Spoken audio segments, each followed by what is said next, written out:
Hello everyone, this is Gilgamesh. I'd like to thank my friend Nazarene for suggesting this topic today. We're going to look at 10 verses in the Hebrew Bible that are difficult to convey in translation because they use various types of linguistic word plays and sound plays that don't survive translation well. First one we're going to look at is Genesis chapter 1 verse 2, and it says, Vahaaretz heta tohu vavohu. And so here we have in the second verse of the Bible our first rhyme.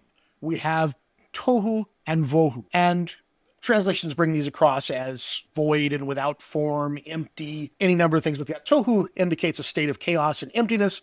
Vohu seems to be a made-up word, actually. Robert Alter suggested that it was a nonce word that was added simply to rhyme with tohu. It only shows up in two other verses that are clearly referencing this verse, and it doesn't match any other known roots that we have.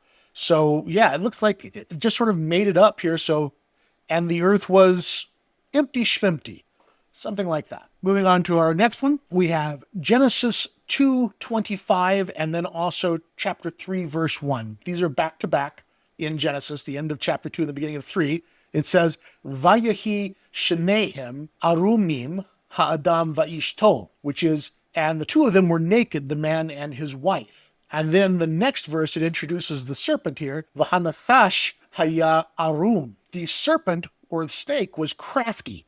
The word for crafty, arum, is the exact same word as the word for naked, arumim, which is a plural because it's talking about two people, but it's the same word, arum. And so this is a play on words here, that the man and his wife were naked, but that the snake was the most naked of any beast of the field, or perhaps the most crafty. The word means both things. Moving on to our next one. This one is a personal favorite of mine because when I was a teenager, I've read this one. It was the first time I ever caught one of these on my own without help. It says, Vayakav lamishpat vahine mishpach latzadaka vahine tzahaka. And he looked for justice, and behold, oppression, for righteousness, and behold, a cry of injustice. But we've got what I thought as a teenager was a rhyme. The actual correct term for this is assonance, because it's not the end of the words that are the same.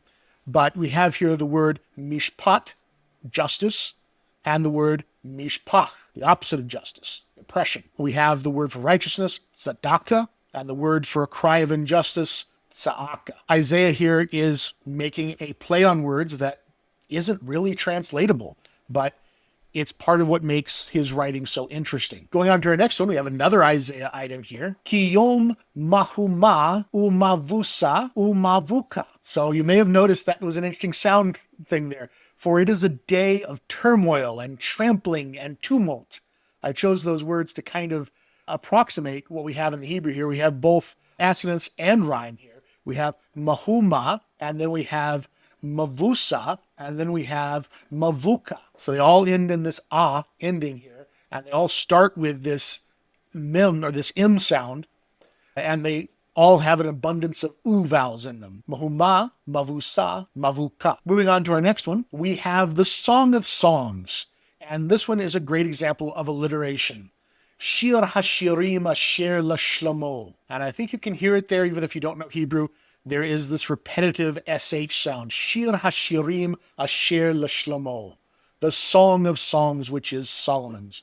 And in my translation, I was able to get a little bit of alliteration going on there, but it's just much stronger in the Hebrew. The Song of Songs, which is Solomon's. Shir hashirim asher lashlomo. Next example we have is actually from Lamentations, chapter 3, verse 47. Pakad vapachat haya lanu, hashet v'hashaver. Panic and pit be upon us, the desolation and the destruction. Again, I chose words in English that kind of approximate what we've got going on here, but we have pachad and pachat. We have shet and shaver. And so very obviously use of alliteration and assonance in these to put these word pairings together to make it very dramatic. Next one we have is Job chapter 40, verse 10. And this one's a little bit of a chiasm as well. We have here Adena Gaon Vagava Vahod Vahadar Tilbash.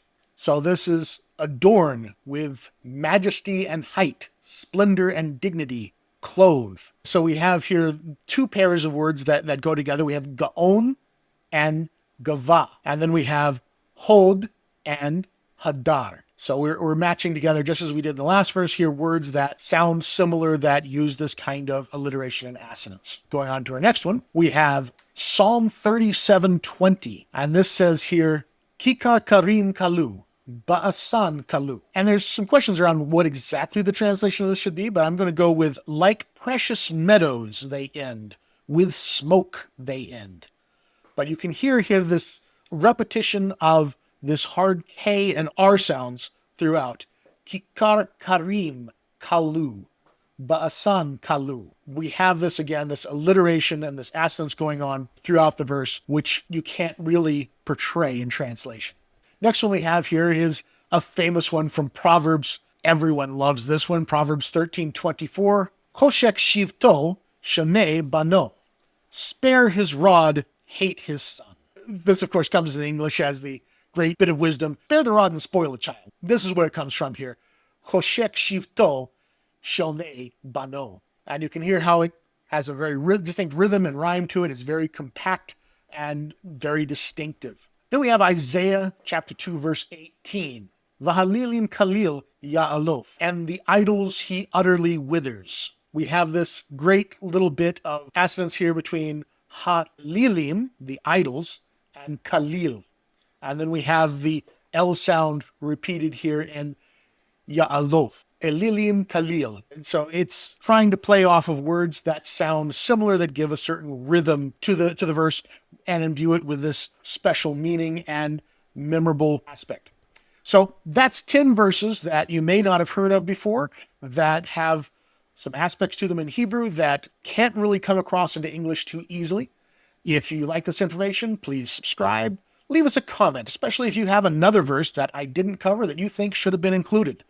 And if you'd like to talk more about this, come join us over on Discord. Thank you very much. I'll see you in the next one.